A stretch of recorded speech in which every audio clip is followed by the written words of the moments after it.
Bonjour à tous et bon réveil. Bienvenue sur Free Matin, votre rendez-vous matinal d'information, d'analyse et de divertissement sur ESAE TV. On débat ce matin sur Free Matin un sujet assez névralgique, la vaccination contre la COVID-19. Face à la recrudescence des cas de contamination à la COVID-19, le président de la République, après s'être fait vacciner, a invité ses concitoyens, les Béninois, à faire recours à la vaccination. Pour Patrice Talon, la vaccination devient une obligation morale, un contrat social à remplir par chaque Béninois pour le bien-être collectif. Depuis l'invite du chef de l'État, plusieurs autorités politico-administratives et des citoyens ont eu à suivre le mot d'ordre encore en vigueur. Dans la foulée, sur la toile elle est inondée d'images, de vidéos et de supposés témoignages sur des personnes décédées après avoir reçu un vaccin anti-Covid. Toute chose qui rend sceptique une frange de la population. Malgré les assurances des autorités sanitaires au plus haut niveau, le paradoxe demeure et le doute subsiste dans des esprits. Nous en parlerons ce matin sur Free Matin avec Alphonse Moïsoudé. Il est journaliste, analyste politique. Il sera face à Georges Anagonou, analyste politique, socio-anthropologue. Mais avant, chers amis internautes, comme tous les matins sur Free Matin, vous aurez droit à la une des journaux afin de s'imprégner des sujets qui animent l'actualité. Ce 31 août 2021 au Bénin, s'en suivra le bulletin matinal d'information qui vous sera présenté par Atifa Olafa. Dans ce bulletin matinal d'information, vous aurez le compte rendu de la cérémonie plus ou moins officielle de la remise de quelques livres de production parlementaire, de production issue des travaux législatifs, un don qui a été effectué par l'Assemblée nationale au groupe ESAE pour renforcer évidemment la bibliothèque de l'École supérieure d'administration d'économie, de journalisme et des métiers de l'audiovisuel ESAE. Toujours au cours de cette matinale, à suivre Bertin Kouvé qui parle de Sébastien Germain-Javon, de sa contribution à l'animation de l'opposition politique au régime du président Patrice Talon, à suivre également son argumentaire au sujet de la nouvelle république dans laquelle le Bénin s'est mis depuis mai 2021. En fin d'émission, comme tous les matins sur Free Matin, vous aurez droit à l'horoscope du jour qui vous sera présenté par Nonsérine Fatoumbi. Le sommaire ainsi présenté, chers amis internautes, on se retrouve tout de suite pour la une des journaux. Papa. Oui, ma fille. Tu sais, je t'ai dit qu'après mon bac, je veux devenir journaliste reporter d'images, non? Papa, tu penses m'inscrire où? ESAE. ESAE, papa. Waouh! Maman, maintenant que j'ai eu le bac, je veux faire les finances et trésors. Tu comptes m'inscrire où? ESAE, mon fils. ESAE? Oui, maman! Papa, Oui. tu sais qu'après mon bac, je veux être diplomate, non? Et tu comptes m'inscrire dans quelle université? Mais ESAE, naturellement. ESAE? À ESAE, vous êtes bien formé dans les filières comme administration du travail et de la sécurité sociale, administration générale et territoriale, administration des impôts, gestion des marchés publics, planification et développement local, droit et sciences économiques et de gestion. ESAE, c'est aussi sa télé numérique ESAE TV et son journal L'Informateur. ESAE, c'est à Bedjromede, 3e rue après le carrefour 16 ampoules allant à Jericho. Numéro de téléphone 98 98 14 00 96 80 55 11 90 93 65 21. ESAE, l'excellence a un nom. Bonjour à nouveau, chers amis internautes. L'Informateur nous titre ce matin en manchette « Ministère de l'économie et des finances, 16 propriétaires invités à l'Agence nationale du domaine et du foncier au plus tard. Vendredi prochain, leur identité complète vous est révélée à la page 3 de la livraison de ce matin de l'Informateur. Grand sujet de l'actualité politique et sociale, les clarifications du porte-parole du gouvernement et secrétaire général adjoint du gouvernement Wilfried Léon Mbedji vous sont relayés à la page 5 de la livraison de ce matin de l'Informateur qui nous informe à la une ce matin. Lutte contre l'insécurité, le grand banditisme, la police républicaine neutralise 3 braqueurs à Djonké. Toujours à la une de l'Informateur de ce matin, examen national de licence professionnelle, 963 candidats composent dès demain. L'oreille droite de la une de ce matin de l'Informateur vous invite à découvrir dans les coins de sa parution du jour le journal École produit par les étudiants en journalisme à l'École supérieure d'administration d'économie, de journalisme et des métiers de l'audiovisuel ESAE. Fraternité en manchette ce matin, entretien avec Valentina Otamic, directrice adjointe du plaidoyer de l'UNICEF, les effets du changement climatique sur les enfants seront pires à l'avenir si rien n'est fait. Retrouvez la transcription intégrale de cette interview à la page 3 de la livraison de ce matin du quotidien Fraternité, qui nous a également titré à sa une ce matin: priorisation du français au détriment des langues maternelles, une tendance dangereuse aux multiples raisons qui vous sont évoquées aux pages 6 et 7 de la livraison de ce matin du journal Fraternité. Toujours la une de Fraternité de ce matin à cœur ouvert avec Wilfried Léandre Rumbedji. Des dispositions pertinentes sont prises pour assurer une bonne rentrée. Retrouvez son intervention aux pages 4 et 5 de la parution de ce matin du journal Fraternité. Nous passons à présent au quotidien béninois Le Matinal, qui a titré ce matin en manchette: décrispation de la tension politique, Patrice Talon ouvert au dialogue, l'opposition en quête de repères. L'article est publié à la page 11 de la parution de ce matin, lequel article fait à la manchette ce matin avec pour illustration les images de Patrice Talon et de Éric Rondeté. Toujours à la une du quotidien Le Matinal de ce matin, actualisation des données foncières à Cotonou, la mairie suspend l'opération. Toujours à la une de Le Matinal de ce matin, gestion des médias, le scandale financier de l'ORTB en chiffres, à la page 2 de sa livraison de ce matin. Nous passons à présent au quotidien Éduc Action, concours d'entrée dans les lycées d'enseignement technique, des candidats venus composer hier sans carte scolaire, des parents mis à contribution pour corriger le tir, encore des candidats à la recherche de leur centre au démarrage des épreuves, plusieurs spécialités réunies dans une même salle, 12 845 candidats ont composé dans 17 centres. Des détails à la page 6 de la livraison de ce matin du quotidien Éduc Action. Toujours à la une du quotidien spécialiste des questions éducatives, Éducation, rentrée scolaire 2021-2022, les primes des enseignants et les subventions des établissements mises en place dès le 13 septembre prochain. Des détails à la page 3 de la livraison de ce matin du journal. Le Béninois libéré, titre ce matin en manchette: refus du préfet du prêter main forte, refus de prêter main forte, à l'exécution du jugement numéro 11 du 31 juillet 2015. Comment le procureur Kodjo attache du prix au respect des textes. Des précisions sur cet article à la page 3 de la page de ce matin du quotidien Le Béninois libéré. Toujours à la une de Le Béninois libéré de ce matin, interruption de l'énergie électrique à Kourounou, Menontin, Kendonou, Sogouroué et environ. La SB2E à pied d'œuvre pour un retour de la tension. Le pays émergent en manchette ce matin, douane béninoise. Le colonel Marcelin Laro, un bon élément pour la croissance des recettes publiques. Il fait la fierté des disciples de Saint-Mathieu. Le quotidien Matin Libre parle ce matin du décès de Rosine Vieira Soglo, ancienne première dame de la République du Bénin. Voici pourquoi le président Patrice Talon n'est pas allé chez les Soglo. L'article vous est publié à la page 2 de la page de ce matin du Canard, qui titre ce matin également à la une: licence professionnelle, la phase écrite démarre demain. Le quotidien de service public titre ce matin en manchette: programme des plantations et des grandes cultures, les prémices d'une révolution. Toujours à la une du quotidien national d'information, indice harmonisé des prix à la consommation, une baisse du coût des produits alimentaires en juillet. Le Bénin a enregistré une baisse du niveau global des prix en rythme mensuel en juillet 2021, due notamment à la régression des prix des produits alimentaires, mais en moyenne annuelle, le taux d'inflation reste à 2,0%, des précisions à la page 3 de la page de ce matin du quotidien de service public.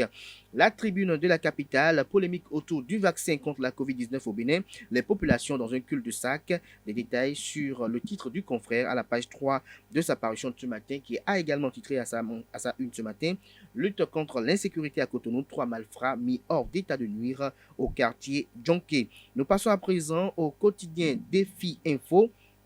Refus de donner une suite favorable à une demande de main forte en vue de mettre à exécution un jugement contradictoire dans un dossier foncier. Le procureur Aubert Kodjo a pourtant agi dans les règles de l'art. Le parquet d'Abomey-Calavi a traité le dossier non seulement à temps, mais aussi en toute légalité, rassure le confrère ce matin. Toujours à la une de Défi Info de ce matin, attribution de résidences universitaires à l'université d'Abomey-Calavi, les demandes désormais en ligne. Le quotidien L'Économiste titre ce matin à sa une: activité économique en 2020.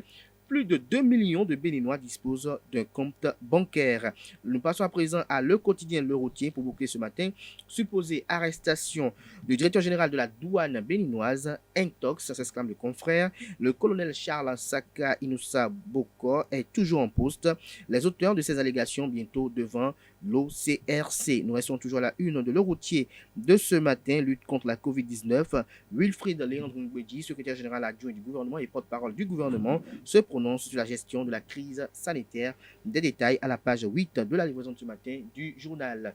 Ce sera tout pour la présentation de quelques titres parus ce jour dans la presse nationale. Vous le savez si bien, comme je le dis tous les matins, ils sont disponibles dans les kiosques au prix de 300 francs CFA. Ils sont également accessibles en ligne pour ceux d'entre eux qui disposent d'un site internet. Atifa Alafa va s'installer à présent pour vous présenter le bulletin matinal d'information. Bonjour à toutes et à tous. L'École supérieure d'administration, d'économie, de journalisme et des métiers de l'audiovisuel ESAE a reçu d'importants dons de publications livresques du Parlement béninois. Il s'agit des documents d'analyse des discours des anciens présidents du Parlement béninois et des débats parlementaires. Ce don a été réceptionné par le directeur des études de l'ESAE, entouré pour la circonstance de quelques responsables de la prestigieuse école. Je vous invite à suivre à l'occasion Jacob Yarego, archiviste, chef division documentation de l'Assemblée nationale, suivi de Athanase Toudonou, directeur des études de l'ESAE. Il s'exprime au micro d'Abdelkader Achero. Nous avons été instruits par la première autorité de l'Assemblée nationale, je vais nommer le président de l'Assemblée nationale, Louis Vlavonou, son excellence, pour faire don d'un certain nombre de publications du Parlement. Et il s'agit de documents d'analyse, des débats parlementaires, des discours des anciens présidents tels que Nago. Nous avons l'hémicycle qui retrace un peu les travaux législatifs du Parlement. L'Assemblée nationale a jugé utile d'enrichir la science à travers le don de cette publication. Les étudiants doivent fouiller ces documents parce que ces documents relatent différentes thématiques au-delà du Parlement. D'abord, un étudiant, c'est l'intellectuel, c'est l'avenir de demain. Donc il doit déjà comprendre comment est-ce que les institutions de la République fonctionnent, en l'occurrence le Parlement, deuxième institution de l'État. Et donc un bon étudiant, il doit être équilibré. Et donc vous comprenez avec moi qu'il doit comprendre cela. Et au-delà, nous avons des documents qui portent sur l'économie béninoise. Comme je l'ai dit tantôt, ce sont des documents d'analyse. L'Assemblée nationale était dotée d'une structure qu'on appelle CAPAN. Elle a produit énormément de documents. Une grande documentation est très riche. Donc je pense que les étudiants vont tirer leur épingle du jeu en consultant ces documents. Donc voilà ce qui explique notre visite de ce matin. Et nous vous remercions pour l'accueil chaleureux à nous réserver. Et compte rendu sera fait à qui de droit. Nous sommes très heureux. Nous sommes très très heureux. ESAE est heureuse. D'abord que l'Assemblée ait pensé à elle sur ce plan-là et que cette documentation est d'une importance capitale. Les étudiants auront dans notre bibliothèque désormais du grain à moudre pour leur connaissance beaucoup plus approfondie sur des thématiques réelles qui ont été abordées par l'Assemblée nationale. Je voudrais saisir cette occasion pour remercier le président de l'Assemblée nationale et tout son personnel, toute son équipe. Remercier l'Assemblée entièrement d'avoir pris cette initiative pour doter les écoles où se forment les cadres de demain d'informations de premier ordre. Vous voudriez bien transmettre toutes nos reconnaissances au président de l'Assemblée. Bertin Corvé, président de l'Alliance Iroko, a été reçu ce dimanche sur l'émission L'invité de ESAE Télévision. Répondant aux questions du journaliste Abdelkader Achero, il a exposé ses pensées et ses relations avec les acteurs politiques de Cotonou en désaccord avec le pouvoir et ceux qui se sont exilés. Pour Bertin Corvi, Sébastien Germain à Javon n'a jamais appartenu à ce qu'il qualifie d'opposition maladive. Suivons un extrait de ses propos. Je voudrais ici dire qu'à Javon, dès qu'il est parti en exil, ne s'est jamais mêlé à l'opposition maladive. Javon a fait cavalier seul, s'en tenant aux lois et aux tribunaux. C'est d'ailleurs ce qui a fait que vous verrez que cette opposition n'a pas eu d'argent. Si Javon avait voulu vraiment mener, c'est-à-dire travailler en collaboration avec l'opposition maladive, je crois que la marche des mamans du Bénin n'aurait pas eu besoin de faire de la cotisation par Momo. Et je crois que Vital Parou n'aurait pas organisé Zoom pour que d'aucuns appellent à ce que la diaspora participe. À Javon n'a jamais participé à cette opposition maladive. Par contre, il défendait des principes de droit devant les tribunaux. Je voudrais corriger d'abord cet aspect-là. Maintenant, comment il s'appelle, Léon Songbadi, je dirais c'est mon petit frère, c'est mon ami que j'aime bien. Et nous avons fait beaucoup de choses ensemble. Le courrier à Macron et au reste du monde, nous l'avons écrit ensemble. Et on a appelé les autres juste pour venir signer. Alors, je parle donc à Léon Songbadi. S'il y avait, c'est-à-dire par rapport à la voix qui doit être entendue, c'est mon travail et la vidéo. Par rapport aux écrits, c'est Léon Songbadi. Donc, nous deux, si Léon Songbadi aujourd'hui retrouvait ses esprits et quittait cet attelage-là, c'est fini à jamais. Alors, comment il s'appelle? Djenontin, c'est un ami, un frère en Christ. On a ça en commun qui fait qu'on échange, même parfois sur la politique. Quand je ne suis pas d'accord sur certains points, je le lui dis. Quand il n'est pas d'accord, il me le dit aussi. Léari Soglo, oui, de temps à autre, j'avoue qu'à un moment donné, il n'était pas disponible parce qu'il faisait sa thèse de 3e cycle. Il ne dormait pas à Paris, il étudiait. Contrairement à ceux qui sont ici à Cotonou, à jeter des pierres, à crier 5 ans, c'est 5 ans. Lui, il étudiait, il s'occupait. Alors donc, quand il a fini ses études, oui, on s'appelait, il m'appelait, je l'appelais. Donc, on avait de bonnes relations. Mais il y a Corvi, il y a les autres. Parce que je n'ai jamais, au fait, consulté quelqu'un pour prendre d'initiative. Je vais vous dire pourquoi. Mais pendant que moi, je disais, j'ai commencé l'opposition au président Patrice Talon le 16 mars 2016, entre les deux tours. Donc, je suis le père de l'opposition. Pendant que je disais, le programme que le président Patrice Talon est en train de proposer là, va embellir la ville, mais vous allez mourir de faim. Les réformes qu'il demande vont vous amener à vous révolter et vous allez vous trouver devant les tribunaux ou alors en prison. Tout le monde applaudissait. Corvi était celui qu'il fallait bannir. J'ai même pris la peine de pleurer devant la caméra sur le RTB pour dire, je vous annonce vos pleurs à venir. Ils ont fait ce choix-là. Par la suite, n'ayant pas obtenu ce qu'ils attendaient, ils sont devenus opposants. Ils m'ont rejoint. Donc, en réalité, la plupart de ceux qui sont devenus opposants après le sont devenus pas parce qu'ils sont contre ce que Patrice Talon fait, mais ils le sont devenus parce qu'ils n'ont pas eu ce qu'ils espéraient. Car Patrice Talon, qu'a-t-il fait qui n'ait pas été écrit en 2016 déjà dans le document? Prenez son programme de 2016. Mais les réformes là, annuler les droits de grève, mais tout cela a été dit. Et c'est en cela que je dis, mais on ne peut pas dire qu'il a trahi, à moins que les gens ne l'aient pas écouté. Donc, l'opposition là, c'est moi. Car l'opposition ne doit pas être l'animosité, l'adversité à un être humain. L'opposition doit se faire pour des principes et contre des idées. Mais la plupart qui disent qu'ils sont opposants, ils sont opposants à quoi? Ils sont opposants à ce qu'on donne de l'eau à Glasgow. Ils sont opposants à ce qu'il y ait de l'électricité. Ils sont opposants à ce qu'il y ait les infrastructures de base dans le pays. J'avoue que nombreux parmi nous n'ont pas vite compris que la République avait changé. En réalité, je voudrais dire une chose, vous faire comprendre quelque chose. Allez-y. La jeunesse, et ça c'est au président que je m'adresse. Monsieur le Président, la plupart des jeunes qui criaient 5 ans, c'est 5 ans là, c'est qu'ils ont cru qu'ils étaient toujours dans la République pagailleuse de 1991 à 2016. Les lois ont changé. Le corpus juridique a changé. Donc, ils n'ont pas compris et ils continuaient par se croire dans la République où on peut dire qu'on peut traiter le président comme on veut.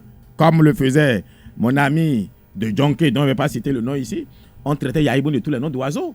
Et la loi ne permettait pas de punir celui qui le faisait. Mais aujourd'hui, les lois ont changé. La loi sur le numérique, ce n'est pas Patrice Talon qui était au Parlement, c'est Awanvoye Black qui l'a proposé. Et Awanvoye Black a bien fait de proposer une telle loi. Parce que quand je lis de quel nom d'oiseau on me traite moi-même sur les réseaux sociaux, je le remercie d'avoir une telle loi que je vais user et abuser pour faire donner une bonne leçon à certains bientôt. Restons avec Bertin Corvi qui, au cours de son intervention, martèle que depuis mai 2021, le Bénin se retrouve dans une nouvelle république. Suivons son argumentaire. Quand j'étais encore dans l'opposition maladive, et si vous écoutez Dianontin, toutes les analyses que nous tous, opposants, avions faites à l'époque, en rejetant la nouvelle constitution, c'était que ça créait une nouvelle république. Et dès que l'opposition, et c'est d'ailleurs pour ça d'abord, il faut mentionner ça, c'est d'ailleurs pour ça que la Cour africaine des droits de l'homme et des peuples a annulé toutes ces réformes-là. Mais entre Béninois, nous nous sommes entendus pour rejeter les décisions de la Cour africaine des droits de l'homme et des peuples. En faisant quoi? Le plus grand parti de l'opposition, les démocrates, ont accepté la nouvelle constitution dans sa forme et dans son esprit et ont candidaté. Aïvo, éminent constitutionnaliste, a accepté à candidater. Donc on a validé, on a accepté l'esprit et le texte de la nouvelle constitution. Or, quand nous critiquions cette constitution-là, nous disions que c'était une nouvelle république. En quoi ça constitue une nouvelle république? Quelles sont les dispositions qui, de facto, conditionnent la nouvelle république? Alors, depuis que cette démocratie a commencé, je crois que c'est en avril qu'on a toujours eu un président qui prête serment, oui ou non? Eh bien, c'est en mars, c'est en mai désormais que ça a été fait. On a eu 45 jours de transition. Il y a tellement de facteurs parce que nos actes ont des conséquences de droit. Les gens croient que le droit, c'est forcément ce qui est écrit. On est en politique. Ce qui n'est pas écrit peut même peut avoir des implications juridiques. Donc, les 45 jours de transition ont créé déjà un pont, un fossé entre l'ancien et le nouveau. Pour moi, en ce qui me concerne, et je ne vais pas me dédire, quand j'étais opposant maladif, quand eux tous luttaient, la lutte qu'ils menaient eux tous, c'est qu'on allait à une nouvelle république. C'est pour cela d'ailleurs que nous avons attaqué ces réformes-là devant la Cour africaine des droits de l'homme et des peuples. Ce n'est pas maintenant qu'on s'est conformé à cela, qu'on a été candidat. Ça ne change pas, ça ne peut pas changer nos analyses d'hier. Donc je reste encore convaincu que nous sommes dans une nouvelle république et le président Patrice Talon est à son premier mandat. Maintenant, cela ne l'oblige pas à être candidat. Il peut dire je suis fatigué. Ça ne m'intéresse pas. Mais de droit et de par la politique, il est bien autorisé.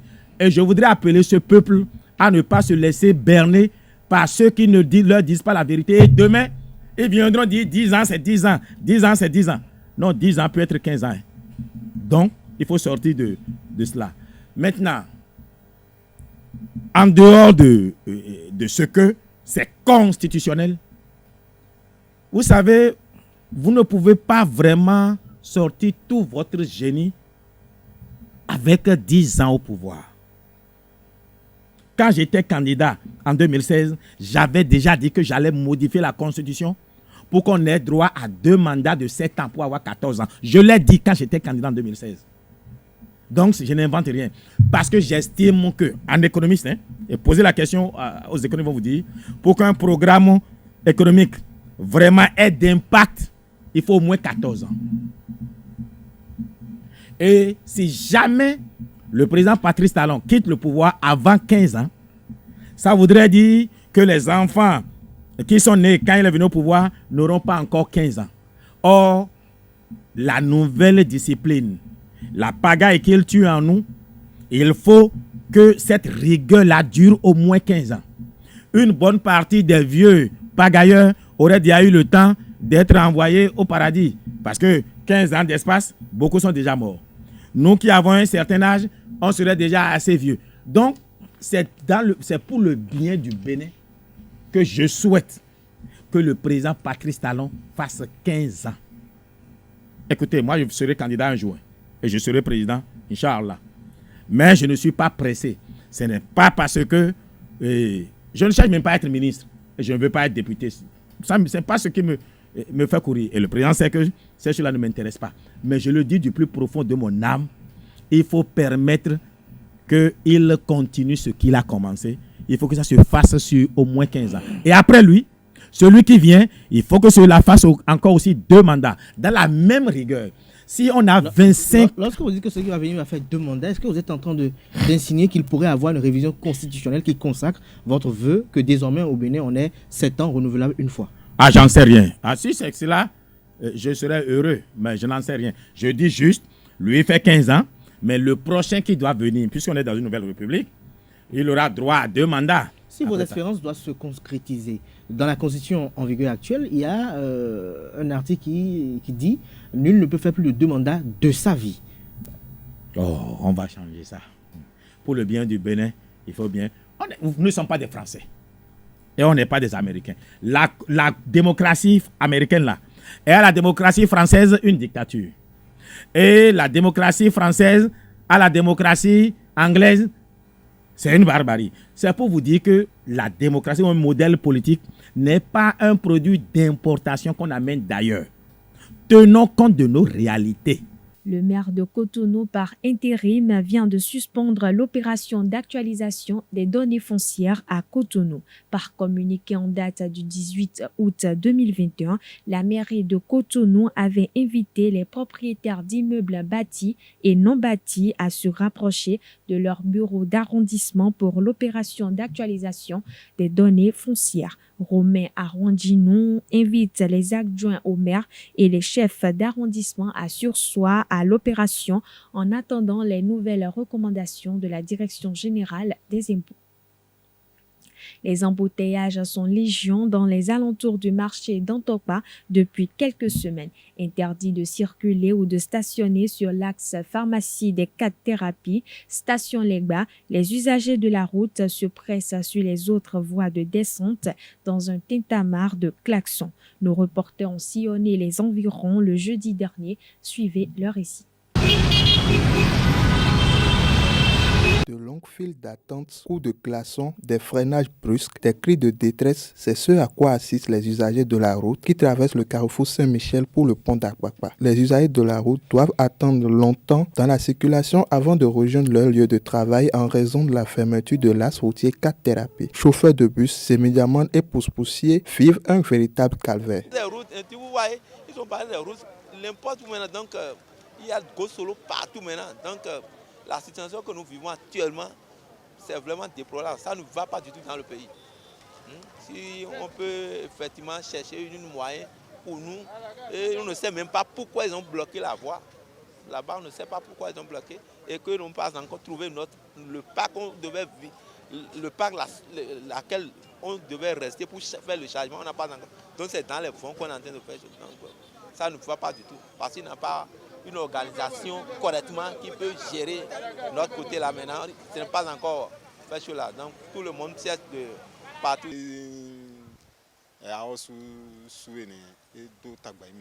La fermeture de l'axe pharmacie 4 thérapies station Legba complique la circulation aux abords du marché d'Antokpa. En conséquence, la clientèle a chuté.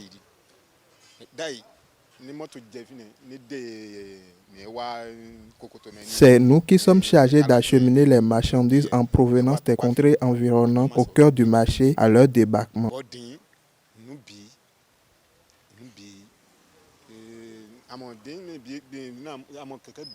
Constatez vous-même que nos pousse-pousse sont garés alors qu'auparavant nous avons beaucoup de travaux. Nous prions les autorités de bien vouloir compatir. C'est encore plus difficile pour les chauffeurs de bus puisque désormais ils sont interdits de tout stationnement sur la route. Il n'y a pas de syndicat. Il n'y a pas de syndicat. Donc c'est les gens du fond qui sont nos syndicats maintenant.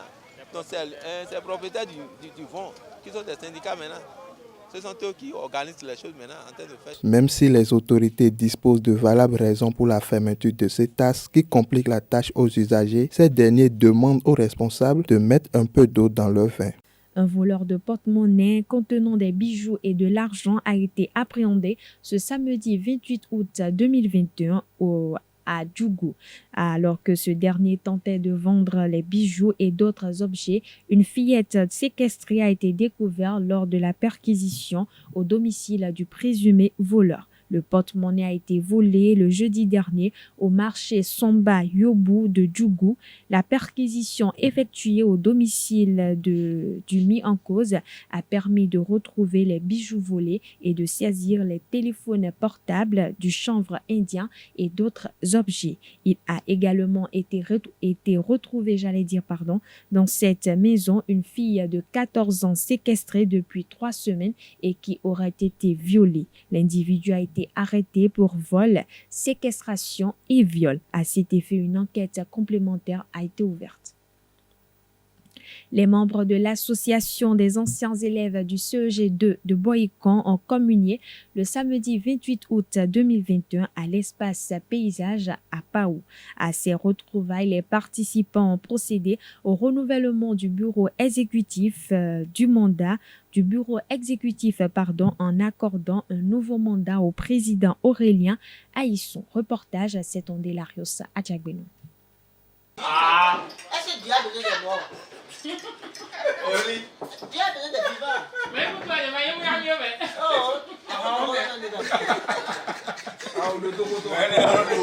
La joie de se réunir, le plaisir de se retrouver. Les anciens élèves du collège d'enseignement général CEG de Boïkan viennent se remémorer les souvenirs de collégiens à l'espace Le Paysage ce samedi 28 août 2021. Cette année, nous avons voulu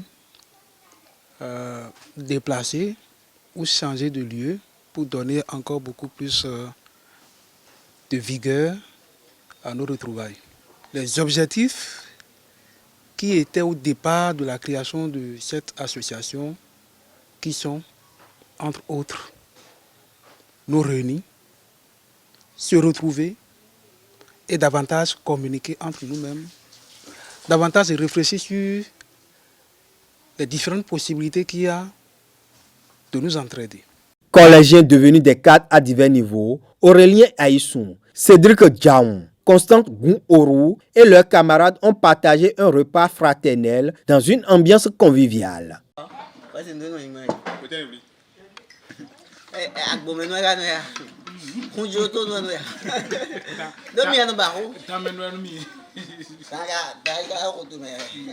Après avoir éveillé les papilles gustatives, les membres présents ont élu un nouveau bureau exécutif conformément aux tests de l'association. L'ancienne équipe a connu un léger réaménagement. Président, Monsieur Aïsson Aurélien.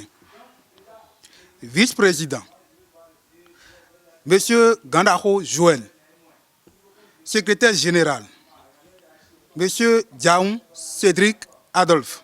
Secrétaire général adjoint, Monsieur Gridja Nestor.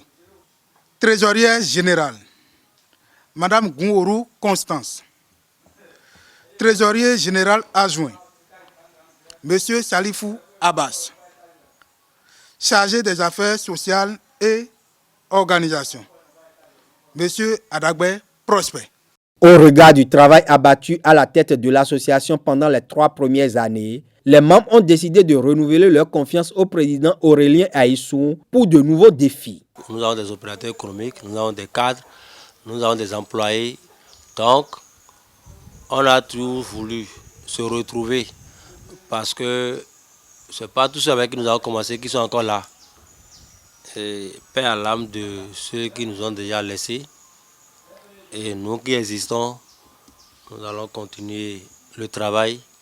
Il y aura des actions à la direction de notre ancien collège, qu'est le CEG de Boïkan. J'espère que je serai à hauteur de la tâche qui m'est confiée et que par nos actes, nous n'allons pas décevoir. Toutefois, je voudrais inviter chacun de nous à s'y attacher et à scrupuleusement respecter son acte d'engagement pour que cette association puisse rayonner. Cette exhortation n'est pas tombée dans les oreilles de sourds. Les participants s'engagent à œuvrer pour l'atteinte des objectifs. C'est un projet d'ensemble, c'est une équipe et je crois que je vais essayer quand même d'apporter ma pierre à l'édifice. Je m'engage à travailler avec eux, avec la joie, la prospérité et je serai de cœur avec eux pour la bonne marche de cette association. Je demande aux gens, ce n'est pas à cause de quelqu'un qu'on est là, c'est à cause de tout le monde. Il faut que notre conseil, que notre président nous donne, qu'on ne laisse pas ça. Un nouvel air s'ouvre sur l'association des anciens élèves du CG de Boycon. Vivement que les fruits portent la promesse des fleurs à l'heure du bilan. Le Bénin est depuis 3 semaines environ la capitale africaine de badminton. Les jeunes poussent de la discipline et se challengent à l'IRSP de Ouida dans le cadre des championnats d'Afrique U15 et U19. Le président de la Confédération africaine de badminton, Michel Beau, a saisi cette opportunité pour échanger avec la presse sportive béninoise sur les politiques et stratégies de développement du volant en Afrique. Suivez-le. Le badminton africain est sur la bonne voie. Depuis ça fait plus de 5 ans qu'on est ensemble avec la nouvelle équipe et nous travaillons ensemble avec les différents pays pour essayer de promouvoir le badminton à travers l'Afrique et nous le faisons les gens avec l'assistance de la Fédération internationale. Nous avons mis des programmes en place qui tout à l'heure le secrétaire général aura le temps d'aller dans les détails, mais nous avons mis en place des programmes pour s'assurer que dans l'avenir, dans les jours à venir, que le sport de badminton soit joué partout en Afrique. Aujourd'hui,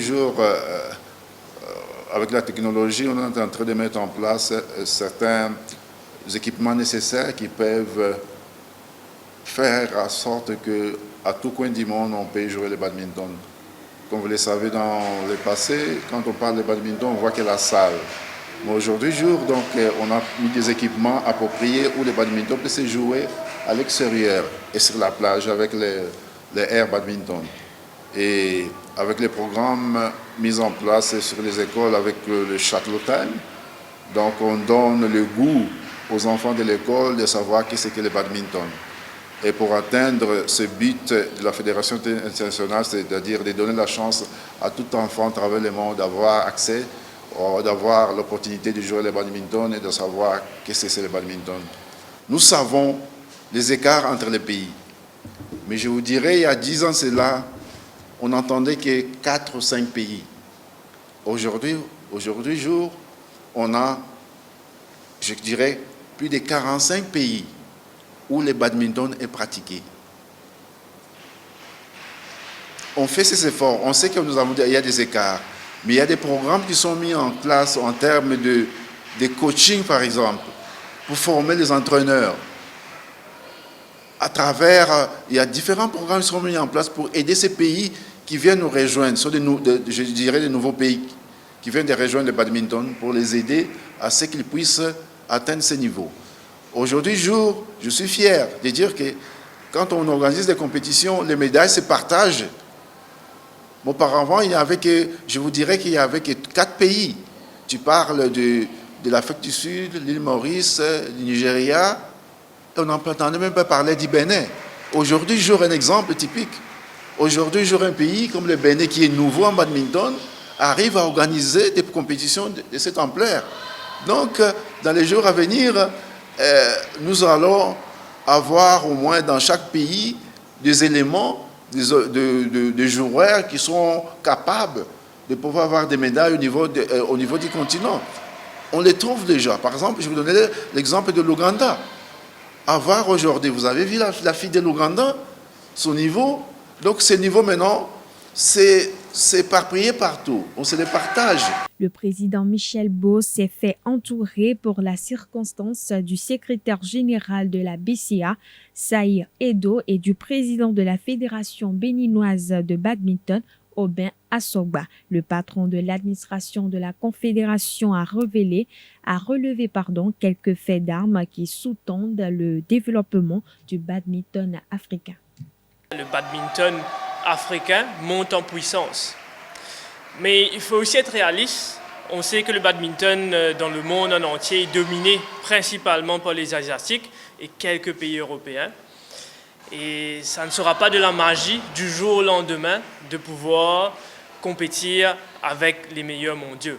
Mais si on regarde les statistiques, je peux vous confirmer qu'on est sur la bonne voie.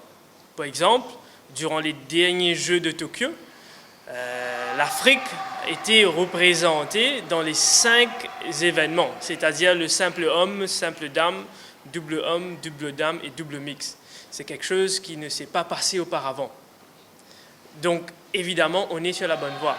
Et si je prends par exemple les Open internationaux qu'on a en Afrique, comme celui du Bénin, ou bien celui de l'Ouganda ou de l'Afrique du Sud ou de l'île Maurice, on voit de plus en plus d'Africains gagner des médailles. Donc sûrement, ça vient, mais avec l'effort qu'on fait au niveau du développement, comme a dit le président, mais aussi au niveau de l'élite, la formation de l'élite, je suis sûr que dans un futur pas lointain, on aura des médailles au niveau intercontinental. Et juste pour vous donner un exemple, on a annoncé avant-hier que le gagnant en simple homme et simple dame de la compétition individuelle des U19, on va offrir une bourse d'entraînement dans un centre de haut niveau accrédité par la Fédération internationale au Danemark. On peut tout faire, mais si on n'est pas vu, si les gens ne nous voient pas, donc difficilement on pourra atteindre nos objectifs. Donc comme l'a dit le président, en juin 2018, ici même au Bénin, au stade, on a fait une formation pour les journalistes, et je vois quelques-uns peut-être parmi vous qui étaient là. Donc ça forme partie de notre stratégie justement pour communiquer, former les journalistes, pas seulement ici, mais dans plusieurs pays on l'a fait, donc pour vous dire exactement c'est quoi le badminton. Parce que malheureusement, on constate toujours que le badminton est toujours méconnu dans le monde sportif africain. Donc on a commencé à faire ça, on l'a fait dans plusieurs pays. Et aussi, on a créé une base de données, donc plusieurs fois on partage des informations à travers la fédération nationale. Donc c'est surtout par rapport à ça qu'on a commencé notre stratégie de médias. Et là, j'aimerais mettre l'accent sur notre système de live streaming qu'on a lancé ici pour ces championnats-là pour la première fois. Donc les championnats, toutes les compétitions sont diffusées sur Internet. On a un partenaire média, Sportstrex, qui diffuse ça sur leur plateforme, éventuellement, évidemment, les réseaux sociaux. Donc là, on a vraiment un très bon retour avec toutes nos parties prenantes. Les écureuils du Bénin ont effectué dans la soirée de ce lundi leur seule et ultime séance d'entraînement à Cotonou au stade général Mathieu Kérékou dans le cadre de la première journée des éliminatoires du Mondial Qatar 2022. Tous les joueurs convoqués ont pris part à la séance sous la houlette de l'entraîneur Michel Dussuyer et de son staff. Jodel Dosso, Cécile d'Almeida et Olivier Verdon forfaits sont remplacés par Roland Béakou, Ibrahim Ogulola et Olympe Gantin.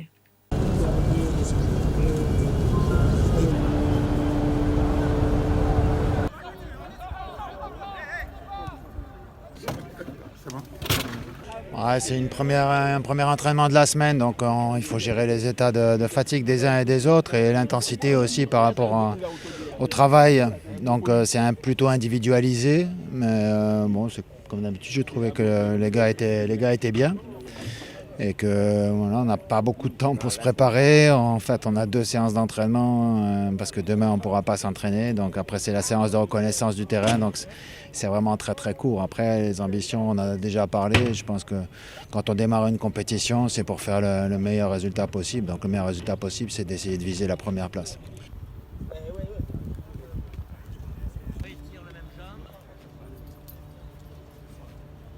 Non, s'il est sorti, c'est justement parce qu'il était blessé. J'ai discuté avec Jodel, j'ai discuté avec le coach, j'ai discuté avec tout le monde. Donc, Et là, il a un problème à l'adducteur, il a aussi tension du fascia lataire il y a un peu une zone œdématique, donc il y a des examens qui sont à faire dans tout état de cause. Tout le monde reconnaissait que pour jouer ce match de jeudi avec du transport, etc., c'était pas jouable. Maintenant, on attend les résultats des examens pour savoir si éventuellement, s'il n'y a pas de lésion, s'il n'y a pas de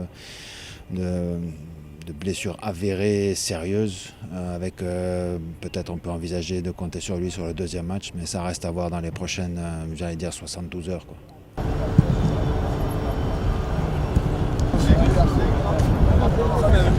On rentre après le match. On est dans de bonnes conditions parce que c'est un déplacement qui est très très long, donc le fait de rentrer après le match nous permet de pouvoir être vite rentré à Cotonou, se reposer par rapport à ce premier match et envisager la suite avec le match de la RDC.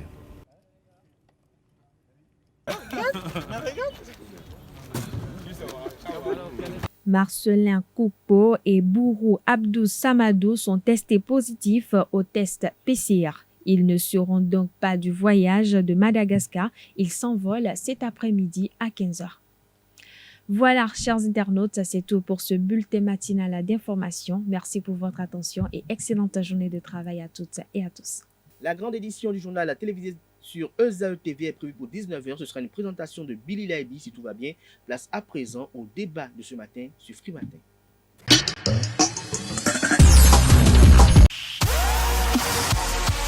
Papa. Oui, ma fille. Tu sais, je t'ai dit qu'après mon bac, je veux devenir journaliste reporter d'images, non? Papa, tu penses m'inscrire où? ESAE. ESAE, papa. Waouh! Maman, maintenant que j'ai eu le bac, je veux faire les finances et trésors. Tu comptes m'inscrire où? ESAE, mon fils. ESAE? Oui, maman! Papa. Oui. Tu sais qu'après mon bac, je veux être diplomate, non? Et tu comptes m'inscrire dans quelle université? Mais ESAE, naturellement. ESAE? Merci, papa! À ESAE, vous êtes formé, bien formé dans les filières comme administration du travail et de la sécurité sociale, administration générale et territoriale, administration des impôts, gestion des marchés publics, planification et développement local, droit et sciences économiques et de gestion. ESAE, c'est aussi sa télé numérique ESAE TV et son journal L'Informateur. ESAE, c'est à Bedjromede, 3e rue après le carrefour 16 ampoules allant à Jericho. Numéro de téléphone 98 98 14 00 96 80 55 11 90 93 65 21. ESAE, l'excellence a un nom. Le débat de ce matin sur Free Matin, Georges Anagonou, bonjour. Bonjour Kader, bonjour aux auditeurs de ESAE TV et bonjour Alphonse. Merci d'être là ce matin, Alphonse Moïsoudé, bonjour. Bonjour Kader, bonjour Georges, bonjour à toutes et à tous. Alors Alphonse Moïsoudé, nous avons constaté depuis quelques jours que la toile est envahie par des images, des vidéos et de supposés témoignages de personnes sur des personnes qui sont décédées après avoir reçu le vaccin. Nous avons des images qui nous viennent même d'outre-mer où on dit quand même qu'il y a des docteurs qui font des manifestations contre les vaccins au Bénin. Le président de la République a invité les citoyens à la vaccination. Les autorités à divers niveaux prennent des mesures pour que les gens puissent aller massivement se faire vacciner. Est-ce que vous pensez qu'il doit y avoir de crainte de se faire vacciner au Bénin? Non, moi quand vous allez vraiment sur la toile, que vous allez sur les grandes chaînes, il y a de ces informations-là que vous avez qui ont tendance à vous décourager. Je dis non. À chaque État, ses réalités. Et au Bénin, je crois qu'il revient au gouvernement de prendre des dispositions. J'ai aimé le communiqué récemment signé du ministre de la Santé qui interdit aux gens de ne plus mettre sur les photos que telle personne serait décédée de Covid, alors que ce n'est pas un cas qui est connu du ministère de la Santé. Moi, je suis d'accord pour qu'on fasse le vaccin. Personne n'est contre le vaccin parce que ça vous prémunit contre le mal. Mais ce que je n'apprécie pas, c'est qu'il n'y a pas eu de la communication autour. Quand vous lisez un peu sur les réseaux sociaux, on est allé jusqu'à parler de groupes sanguins qui ne peuvent pas faire le vaccin. Moi, je voudrais que l'État prenne ces dispositions pour que, avant que quelqu'un n'aille faire le vaccin, il faut quand même qu'il fasse un certain nombre de tests. À savoir, d'abord, il faut qu'il fasse le test de Covid pour qu'on sache s'il n'est pas en train de faire la maladie. Qu'on fasse des tests pour savoir est-ce que son organisme peut supporter le vaccin. Mais malheureusement, les gens ne font pas ces tests-là et nombreux sont ceux qui vont se faire vacciner. Après, vous allez entendre que c'est suite au vaccin que X est décédé, c'est suite au vaccin que Y a eu des malaises. Donc, je voudrais que le ministre de la Santé, ça c'est il n'a qu'à faire un point de presse par rapport à ça. Parce qu'il y a certains de nos compatriotes qui ne comprennent pas comment ça se passe et qui se fient. Parce que la nature aurait du vide. Comme quand le gouvernement béninois refuse de communiquer autour de cette affaire, les gens vont se contenter. Il y a des spécialistes, ils vont chercher les images d'un autre pays sur la toile et c'est eux qui intoxiquent tout le monde. Beaucoup de personnes sont perplexes. Moi, je connais des personnes qui devraient aller se faire vacciner, mais dès qu'ils ont vu un certain nombre d'images, ils ont dit, ah, si je dois aller me faire vacciner et que je dois mourir, c'est pas la peine. Donc, je voudrais que le ministre en fait une communication, c'est-à-dire qu'on sensibilise les gens et qu'on prenne les dispositions par rapport aux réseaux sociaux, qu'on contrôle ces images-là. Sinon, le chef de l'État aura beau parler, il y a des gens qui, dans leur tête, ils ont dit « je ne ferai pas le vaccin » et nous ne le ferons pas. Alors, Georges Anagono, est-ce que vous pensez qu'il faut davantage d'assurance pour rassurer les populations, pour qu'elles puissent se faire vacciner en toute quiétude? Oui, en fait, ce qu'il y a, c'est qu'en matière communicationnelle, le gouvernement doit éviter que l'intoxication prenne le pas, que les réseaux sociaux prennent le pas sur lui. Je pense savoir que le gouvernement a une très bonne équipe de communication, encore qu'il faut les utiliser à bon escient. Parce que qu'est-ce que le vaccin est et qu'est-ce que le vaccin n'est pas? Il revient à la communication gouvernementale d'en parler à tout moment. Quand un individu me voit et me dit « Ah, il paraît que les gens sont morts après être vaccinés », on envoie même des images sur les photos. Oh, il y a le truc là, l'OSETID. Non, c'est pas l'OSETID. L'OSCC pour l'ascension. On doit chercher ceux-là pour qu'ils apportent la preuve de ce qu'ils disent. Parce que ce qu'on appelle un vaccin, c'est quelque chose qu'on injecte en vous pour préparer l'anticorps. Le temps que j'ai un ami hier qui a mis sur plateau sur un truc pour dire j'ai passé tout le week-end à l'hôpital au centre de traitement à cause de ma femme et de mon enfant.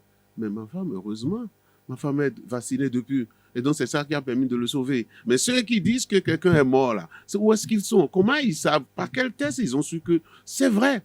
Les gens meurent de Covid. Les gens meurent de Covid. Et dans d'autres pays, on fait souvent le point pour dire, parmi ceux qui sont revenus, ceux qui viennent à l'hôpital, il y a au moins 90% qui sont des gens qui ne sont pas vaccinés contre la maladie. Donc, le reste... Parce que le vaccin a toujours existé. On vaccine nos enfants. On ne s'est jamais posé de questions. Aujourd'hui, j'ai entendu des gens dire le vaccin Covid-19 est très vite arrivé. Ils ont oublié qu'en temps, la technologie a fait un bond terrible. La science a fait un bond considérable qui fait qu'aujourd'hui, ce n'est plus forcément les méthodes archaïques avant que les anciennes méthodes, je ne veux pas dire archaïques, qu'on a utilisées à l'Institut Pasteur ou qu'on a utilisées à tel endroit pour chercher les vaccins. Et lorsque Covid est arrivé, les ravages que faisait Covid ont poussé les scientifiques à parer au prix pressé pour qu'on puisse trouver le vaccin. C'est vrai que, moi je dis, en France, chaque année, il y a plein de personnes qui meurent pour la grippe. Mais il existe le vaccin de la grippe que vous devez faire. C'est-à-dire les personnes âgées, les personnes atteintes avec comorbidité doivent passer leur vaccin. Donc, pour ce matin, ce qui serait, moi, par rapport aux sceptiques du vaccin, il faut une communication offensive. Dans un pays comme le nôtre, parce que quand j'entends des gens dire ailleurs, même les médecins, il faut que les gens comprennent contre quoi on marche. Dans d'autres pays, les gens estiment que les obliger à se vacciner, c'est aller contre leur liberté. Mais ces mêmes personnes oublient que parce que Covid est arrivé, on nous a vraiment arraché des libertés. Quand on te dit tu ne dois pas sortir, tu dois rester chez toi, c'est aller contre ta liberté. Mais pour garantir la vie des autres, pour garantir et protéger les autres, on est obligé de vous dire, de vous vacciner. Donc, la maladie étant venue, on a reculé des trucs. Alphonse a parlé tout à l'heure de la note sortie par le gouvernement. Voici encore autre chose qui ne marche pas dans notre pays. Vous savez que le week-end dernier, il y a eu des endroits où on est allé renvoyer même des commissaires ou bien des généraux qui étaient à une fête à Ouida. On les a renvoyés à un enterrement. On avait allié la nourriture et tout. Et la police est venue. C'est comme ça que la police doit être. Par contre, au même moment à Porte-Novo, il y avait des fêtes et on n'a pas renvoyé les gens. C'est ça qu'il faut aussi faire. Que le gouvernement reste ferme sur les décisions qui sont prises. Moi, je vais dire une chose. Lorsque, au moment de la première vague, le gouvernement avait fait une très bonne gestion de Covid-19 dans notre pays. Il faut reconnaître ça. Le gouvernement a fait une très bonne gestion du Covid-19. Mais aujourd'hui, troisième vague, avec le virus Delta, il faut encore être beaucoup plus rigoureux. Moi, j'entends que ce que le gouvernement dit pour dire rassemblement festif et autres choses, il y a beaucoup de choses. Le gouvernement n'a qu'à refuser les rencontres, les rassemblements pour les cérémonies, pour les enterrements. Le gouvernement n'a qu'à refuser pour dire les gens restent chez eux. Et si vous tentez de faire, la police vient vous disperser. C'est comme là l'homme, c'est comme ça l'être humain. Quand on ne met pas de la contrainte. Les cérémonies sont ruineuses. Ah bon, mais ça, c'est un autre débat parce qu'en tant que quelqu'un avait proposé une loi comme ça. Il n'en parle plus lui-même. Donc voilà. Le prochain jour par rapport à cette proposition de loi qui veut quand même contenir un peu les dépenses. L'initiateur n'en parle plus. Les funérailles. Mais nous parlons de Covid-19. Lorsqu'on parle d'assurance, que la nature aurait du vide et qu'il est nécessaire, impérieux même, que le gouvernement puisse communiquer. Quelles sont les questions auxquelles le gouvernement doit apporter des réponses selon vous? Est-ce que le gouvernement doit dire, par exemple, est-ce que les vaccins ne prennent pas en considération les groupes sanguins? Quelles sont les réponses auxquelles le gouvernement doit apporter des réponses selon vous? Tout à l'heure, je disais que le gouvernement doit nous dire qu'est-ce que le vaccin est, qu'est-ce que le vaccin n'est pas. C'est très important. Qui sont ceux qui doivent être vaccinés? Quels sont les cas de maladies qui sont dispensés du vaccin? Parce que vous voyez, moi j'ai vu cette affaire de Seychelles. Ouais, et beaucoup de Béninois prennent l'exemple de Seychelles pour dire que c'est le pays où il y a un taux de couverture vaccinale élevé, 60%. Mais on a constaté qu'après ça, la maladie, la recrudescence a grimpé. Il y a un problème. Certains ont dit, quand vous allez en Érythrée a dit, moi, mon pays, on ne va pas vacciner mes citoyens. Je dis non, le gouvernement doit pouvoir nous dire quel avantage nous avons à nous faire vacciner. Quels sont les avantages que nous avons à respecter les gestes barrières? C'est vrai que ce qui s'est samedi dernier, c'est même pas qu'on a envoyé des gens à la fête. Hein. Moi, j'ai reçu des audios où les gens avaient déjà préparé leur fête. Mais ils ne pouvaient plus parce qu'on leur a dit, si vous faites la fête, on va vous coffrer. Parce que les gens, mais il faut qu'on...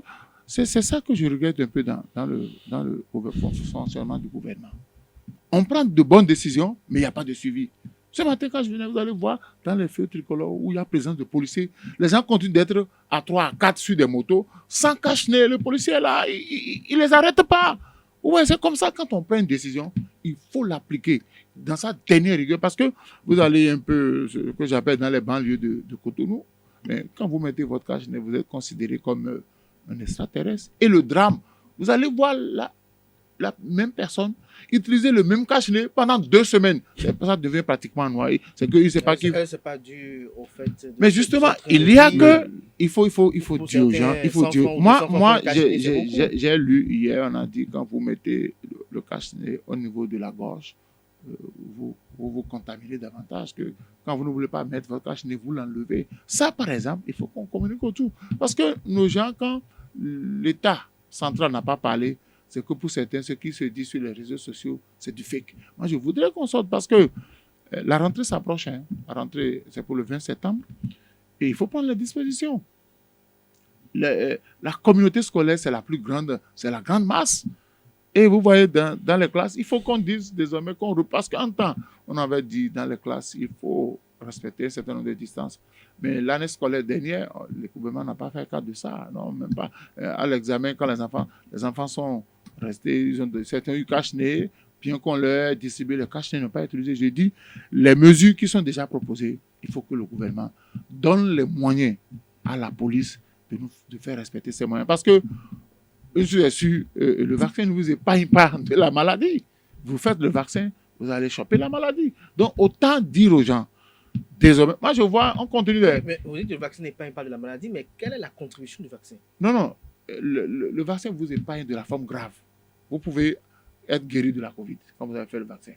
Mais dit, on lutte contre Covid, actuellement c'est les matchs de football, un peu partout on dit tournoi de vacances, et vous allez voir, les gens s'agglutinent pour regarder des matchs. Pourtant, il y a des autorités qui sont invitées à ces matchs-là, qui ne disent rien. Donc, tant qu'il va se laisser aller là, les gens vont nous dire toujours que Covid là, c'est une maladie pour nous tromper. Covid là, c'est pas. Les gens disent, mais le gouvernement ne prend pas les dispositions pour soulager les populations, pour amener les populations à respecter les principes. Mais le gouvernement prend les moyens pour soulager les entreprises qui ont des difficultés suite à la Covid. Georges Alagonou, le gouvernement va prendre des dispositions, certes, mais nous savons un peu notre population lorsque nous sortons un peu des beaux quartiers de Cotonou et que nous entrons un peu, même dans les périphéries de Cotonou, il y en a quand même qui parfois ont du mal à trouver 500 francs pour se nourrir par jour. Et lorsque on leur demande, par exemple, de ne pas pouvoir sortir, d'avoir certaines restrictions par rapport à leurs commodités habituelles pour pouvoir lutter contre une maladie. Vous entendez par exemple certains qui vous disent, par exemple, lorsqu'on a fait Vox Populi, qu'ils préfèrent mourir d'autre chose de la Covid que de mourir de la faim. Alors, que doit faire le gouvernement? C'est une erreur. C'est une erreur. Au fait, notre État, lorsque la première vague était arrivée, n'était pas allé jusque-là pour demander aux gens de ne pas sortir. Ils ont fait des ceintures sanitaires et c'était un cordon sanitaire pour que les gens, la population qui n'est pas encore atteinte de vaccin, on puisse contenir les villes où le virus arrive. Maintenant, vous savez, tout à l'heure, Alphonse disait, on a dit certains pays, Érythrée et tout. Vous savez, rappelez-vous, dans un pays africain, un chef d'État avait dit que non, que Covid, il faut aller prier et tout. Et lui-même, quelques temps après, c'est lui-même qui est tombé dedans. Quand ça a commencé la recrudescence dans ce pays-là, je ne sais pas si c'est au Ouganda, mais un des pays de l'Afrique centrale ou l'Afrique de l'Ouest par là, ce qu'il faut faire, il ne faut pas relâcher la garde. Il ne faut pas baisser la garde en cette période-ci. Moi, j'ai beaucoup d'amis qui reviennent. Et puis, effectivement, la dernière fois, quand moi-même, je suis revenu, parce que ils ont sorti un système maintenant où, quand vous allez voyager, c'est sur Internet que vous payez. Vous payez sur Internet et quand vous arrivez à l'aéroport, le test, il est vite fait. Et puis, on vous donne votre passeport, vous allez, et puis basta. Ou bien, la dernière fois, j'ai un ami qui est allé faire son vaccin pour voyager. Et le résultat ne venait pas. Il m'appelle, il dit, comment est-ce que je fais? Je vais aller faire un test antigénique ou bien je vais aller faire... je dis non, tu ne fais rien. Tu retournes chez eux. Si c'est leur appareil qui a ou bien ils ont des problèmes sur Internet, ils n'ont qu'à vous dire. Parce que pourquoi tu attends ton résultat ne vient pas? Vous savez, il a fallu que l'ami aille là-bas pour qu'on lui dise, non, c'est parce que le test est positif. Mais attends, le test est positif, vous ne l'appelez pas tout de suite pour qu'il puisse se prévenir, il peut protéger les autres et qu'il ne commence pas à faire le traitement. Non, je pense que ces mesures-là aussi, ces relâchements ne doivent pas exister. Pendant la période où nous sommes. Il a parlé de la rentrée tout à l'heure. Quelles sont les dispositions que le gouvernement... Nous sommes en situation exceptionnelle. Qu'est-ce que le gouvernement veut faire? Est-ce qu'on va encore commencer par aller à l'école comme on en a l'habitude, comme si de rien n'était? Le Bénin a été préservé pendant un bon moment, mais aujourd'hui, si vous faites le point, je ne pense plus que, avec ce qui se passe à l'ADA et tout, je ne pense plus que le Bénin puisse faire partie des pays les moins menacés. Et ce n'est pas bon. Si nous avions pris une disposition qui nous a permis de rester parmi les pays les moins menacés dans notre sous-région, il faut continuer. Il ne faut pas baisser la garde. Ça, c'est nécessaire. On parle de Delta. Delta ne connaît personne. Et puis, par rapport au vaccin, vous venez de poser la question. Il y a une chose. Si vous faites le vaccin, si vous avez fait, le protocole est bien suivi, vous avez fait vos 2 vaccins, eh bien, c'est dire que c'est clair que vous n'allez pas mourir de Covid-19. C'est ça le problème. Vous n'allez pas mourir de Covid-19, mais vous pouvez être contaminé. C'est normal, puisque vous respirez, vous passez devant le virus peut venir, mais lorsque le médecin constate, on vous met justement sur chloroquine et puis ça passe.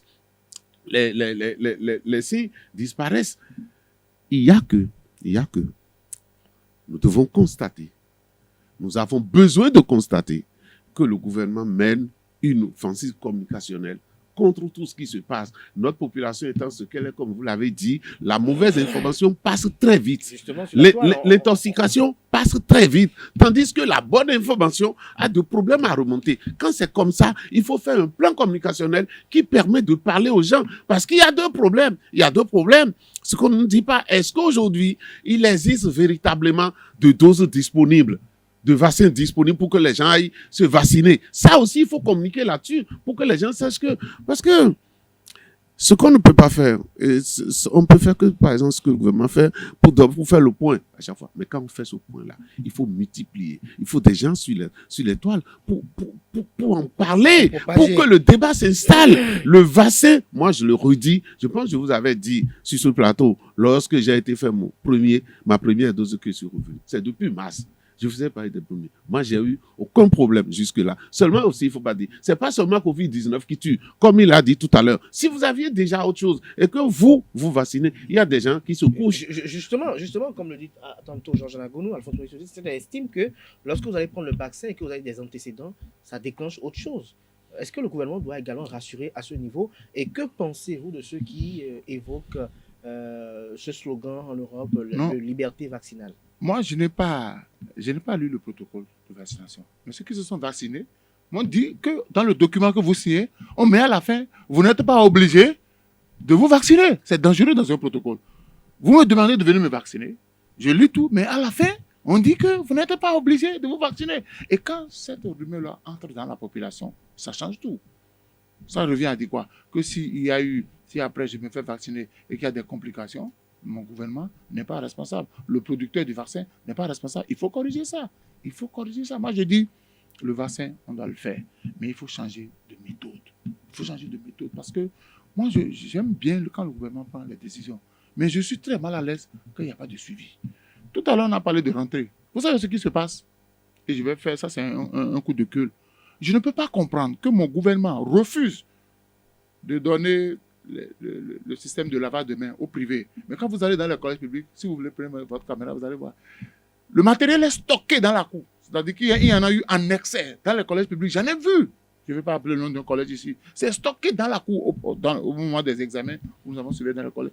On n'en a pas donné au privé, mais dans le public, il y en a eu en excès et c'est stocké là sous la pluie, sous le soleil. Les élèves du privé ne sont-ils pas des béninois? Voilà encore des possibilités. La rentrée s'approche. Il faut protéger les enfants. Parce que les enfants, ils peuvent avoir le truc, ils contaminent facilement les parents. Il faut protéger les enseignants.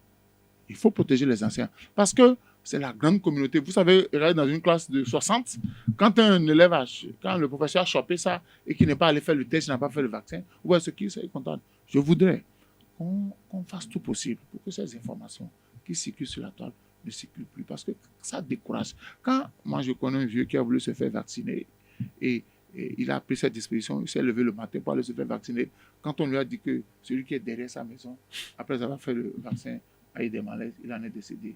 Il a juré de ne plus aller se faire vacciner. Donc, je suis d'accord avec Georges. Il faut que le ministre de la Santé, tous ceux qui sont impliqués dans cette affaire, j'ai dit, les chefs qui sont dans les quartiers et ils voient le non-respect des gestes barrières, ils n'en disent absolument rien. Les maires, aujourd'hui, tout le monde, il y a autre chose qui préoccupe le gouvernement. Non, ce qui doit nous préoccuper, c'est la santé. Si nous devons tous participer au développement socio-économique de notre pays, il faut que nous soyons en bonne santé. Il faut que le gouvernement, parce que ça fait mal qu'on entende qu'on a mobilisé au niveau du FMI 99 milliards pour soutenir les entreprises, alors que les gens ne sont pas capables de s'offrir des cash. Les pays où il y a moins de morts, c'est les pays où ils se sont vaccinés suffisamment. Vous savez, un de ces pays-là, c'est Israël. Israël a commencé la vaccination avant tout le monde. Et Israël a déjà donné l'autorisation maintenant pour la 3e dose. Parce qu'on pense que prévenir coûte excessivement moins cher. Coûte moins cher que aller guérir, aller traiter. Ça coûte plus cher. Donc, la prévention, on parle de la liberté. Aussi, ta liberté, comme on le dit, s'arrête là où commence la mienne. Et à partir de ce moment-là, si moi je suis vacciné et que je me protège contre la maladie, qu'est-ce que toi qui n'es pas vacciné, qu'est-ce que tu viens chercher à côté de moi? Non, mais aujourd'hui, enfin, depuis hier, ils ont commencé des entreprises qui disent les gens qui sont en contact avec les clients et tout ça, ils doivent être vaccinés avant de venir travailler. Le gouvernement français a même dit ceux qui refusent de travailler, qui refusent de se vacciner, ils seront suspendus sans salaire.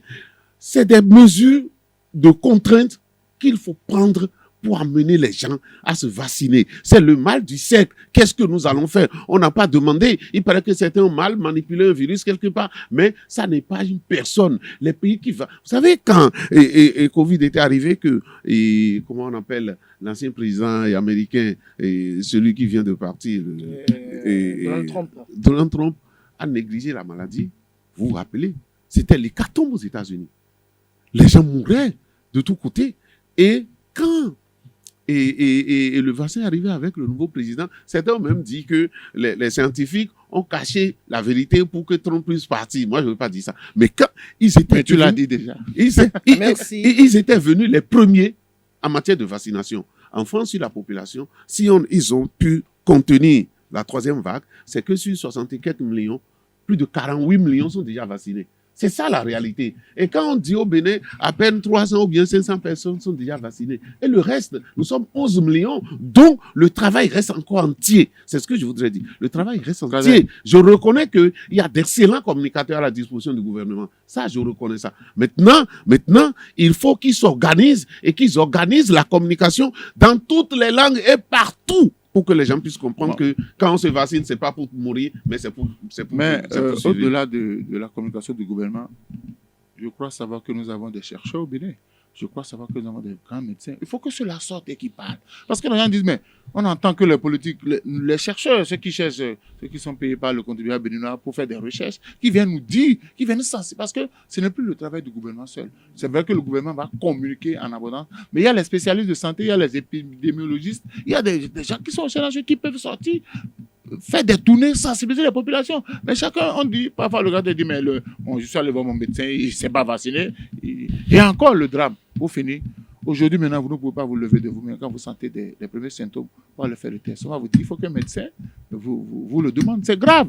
C'est grave. Ça, si les gens ne font pas attention, ça, là, il faut lever cette mesure-là.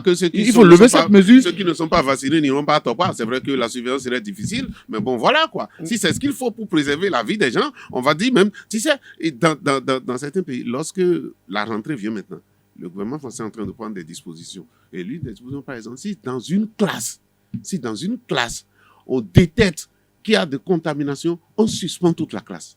C'est des mesures de précaution que nous devons prendre. Moi, bon voilà, je suis avec des amis et tout. J'ai eu la chance que la plupart dans mon entourage, ils sont vaccinés. On s'est fait cette discipline-là dans notre groupe. On dit, vous devez vous vacciner. Parce que nous nous voyons tout le temps, nous sommes tout le temps ensemble. Donc, du coup, et d'ailleurs, on faisait partie des groupes qui ont très vite eu une grande perte que vous connaissez ici à Esaü TV. Et à partir de ce moment-là, tout le monde s'est mis. Les derniers sceptiques, c'est peut-être il y a 2 semaines, ils sont déjà vaccinés. Merci à vous, Georges Alagonou. Je rappelle que vous êtes analyste politique, socio-anthropologue. Merci également à Alphonse Mouissoudé pour ces échanges assez enrichissants et assez intéressant à toutes et à tous. Merci pour l'attention. Nosrine Fatoumi va s'installer à présent pour l'horoscope de ce matin. Chers internautes, bonjour et bienvenue sur le message des astres béliers. Vous rayonnez de bonheur et savez en faire profiter les autres. Votre joie de vivre sera communicative. Vos sentiments se caractériseront par leur profondeur et leur sincérité, bien qu'habituellement peu démonstratifs. Vous arriverez à montrer avec délicatesse et conviction tout votre amour à votre partenaire. Chez Taureau, l'ambiance sera assez neutre. Votre journée au travail risque de ne pas être tout à fait rose, mais vous saurez réagir. Vous êtes un battant et vous allez devoir le démontrer une fois de plus aujourd'hui.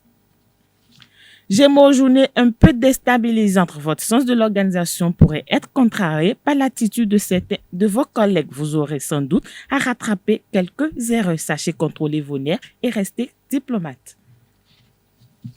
Amis Cancer, cette journée ne restera pas dans les annales. Vous allez devoir de l'avant au lieu de ressexer le passé avec nostalgie. Donnez une nouvelle chance à votre relation après des semaines difficiles. Natif du signe Lion, vous avez le vent en poupe. Votre efficacité vous permettra de vous dépasser. Penchez-vous sur les fonds des choses. Vous saurez faire la part des choses et vous ferez des avancées vertigineuses aujourd'hui. Vierge, la prudence erre de rigueur, la vérité n'est pas toujours bonne, hardi. Alors, faites très attention avant de donner votre avis. Prenez de tact si vous jugez cela nécessaire. Amis Balance, journée un peu perturbante, vous aurez l'impression que des éléments vous échappent. Pourtant, vos projets démarreront allègrement et un coup de chance pourrait même leur donner un élan inespéré. Scorpion, journée relativement sereine. Des contrats, des entretiens favorables apporteront des perspectives de l'étranger. Si vous devrez prendre une décision à propos d'une orientation nouvelle, le moment est particulièrement propice. Chers amis Sagittaires, l'ambiance est à l'action. Vous êtes énergique et enthousiaste. Cela fait plaisir à voir et cette motivation sera très contagieuse. Vous redonnerez le sourire à vos proches et tout tournera autour de vous. Capricorne, journée assez routinière, laissez mûrir vos réflexions avant d'en parler à votre partenaire. Il risque de ne pas vous comprendre, exposez-lui en douceur vos arguments et vos envies. Avant-dernier signe du zodiaque Verseau, évitez les conflits avec vos collègues. Faites preuve d'un minimum de tact, bien que cela ne soit pas votre faute. Dans une mauvaise ambiance, il est difficile de travailler efficacement. Dernier signe du zodiaque Poisson, pour finir, belle journée. Dans l'ensemble, vous ferez preuve d'une rigueur sans faille et vous maintiendrez le cap que vous vous êtes fixé. Les critiques à votre encontre ne vous atteindront pas. Par contre, l'équilibre de votre budget restera toujours stable. C'est tout, chers amis internautes, pour les prévisions astrologiques de ce mardi matin. Merci de nous avoir suivis. À demain. Merci à toutes et à tous pour l'attention. Ainsi prend fin ce rendez-vous de Free Matin du jour, le dernier numéro du mois d'août. Merci à toutes et à tous. On se retrouve demain avec un nouvel mois. Portez-vous bien et à très bientôt et bonne suite de programme sur EZAE TV.